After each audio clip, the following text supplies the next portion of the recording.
주님께서 여러분과 함께 또한 사제의 영과 함께 루카가 전한 거룩한 복음입니다. 주님 영광 받으소서. 그때 예수님께서 성전에 들어가시어 물건을 파는 이들을 쫓아내기 시작하시며 그들에게 말씀하셨다. 나의 집은 기도의 집이 될 것이다 라고 기록되어 있다. 그런데 너희는 이곳을 강도들의 소굴로 만들어버렸다. 예수님께서는 날마다 성전에서 가르치셨다. 수석 사제들과 율법학자들과 백성의 지도자들은 예수님을 없앨 방법을 찾았다. 그러나 어떻게 해야 하는지 그 방도를 찾지 못하였다. 온 백성이 그분의 말씀을 듣느라고 곁을 떠나지 않았기 때문이다. 주님의 말씀입니다. 그리스도님 찬미합니다. 네, 미사에 오신 교회 여러분들 혹시 지금 뭐 성물 같은 거 가지고 계신 분들 계세요? 성물이라고 하면 뭐 묵주도 포함되고 하겠죠. 지금 다 가지고 계신 분들 계신가요? 네.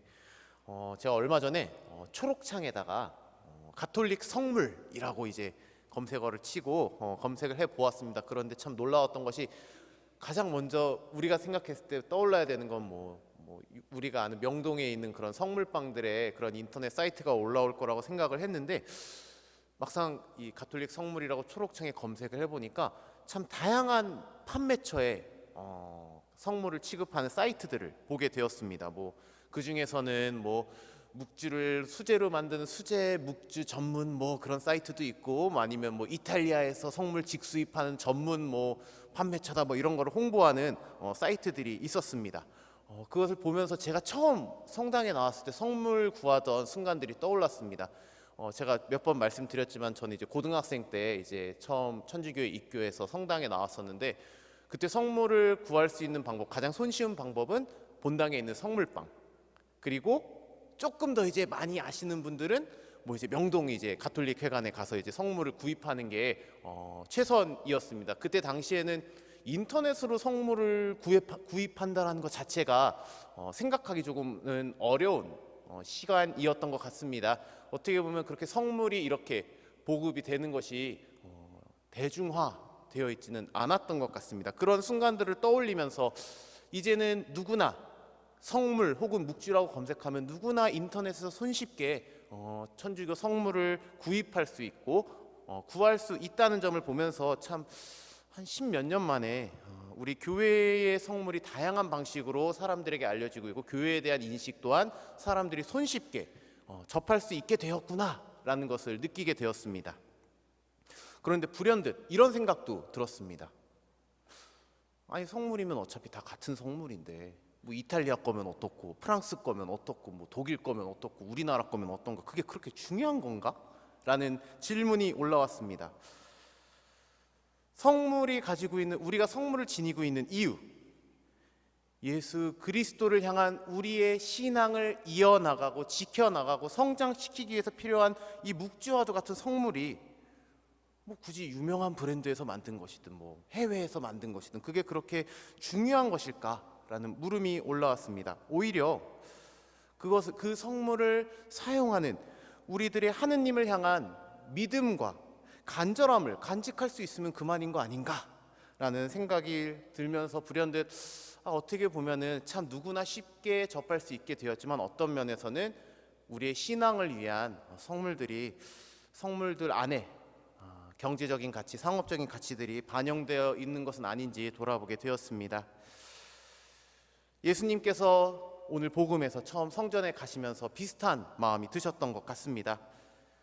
예루살렘 도성에 도착한 예수님께서 도성 안에 있는 성전을 찾아가셨죠. 그 성전 앞에서는 이제 제사 때 바칠 번제물로 바칠 동물들을 파는 상인들과 또 이제 멀리서 성지순례 온 사람들한테 뭐 마실 것도 팔고 먹을 것도 파는 상인들이 장사진을 이루고 있는 그 장면을 목격하셨습니다.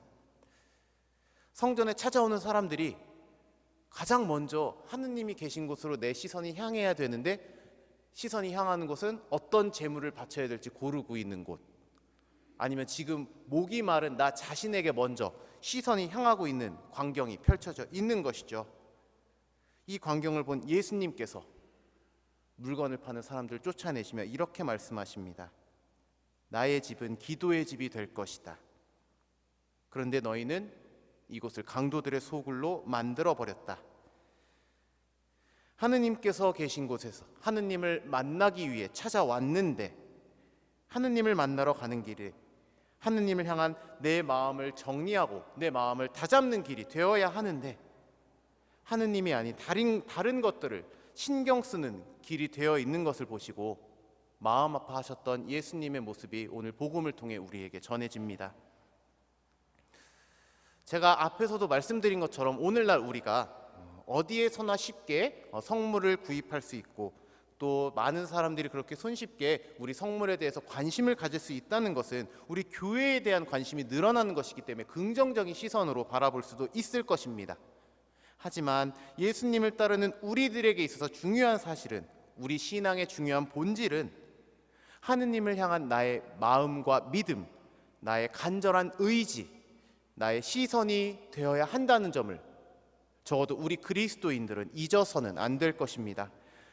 우리가 주님의 집에 이곳에 찾아오는 본질적이고도 궁극적인 목적은 이곳에 현존하시는, 우리와 함께 하시는 예수님을 찾고 예수님을 만나고 그분께 나에게 필요한 은총과 도우심을 간절하게 청하고, 또 그런 나를 향한 예수님의 말씀과 메시지를 듣고 기억하고 간직하는 점이라는 것을 우리가 기억하면서 살아갈 수 있어야 할 것입니다.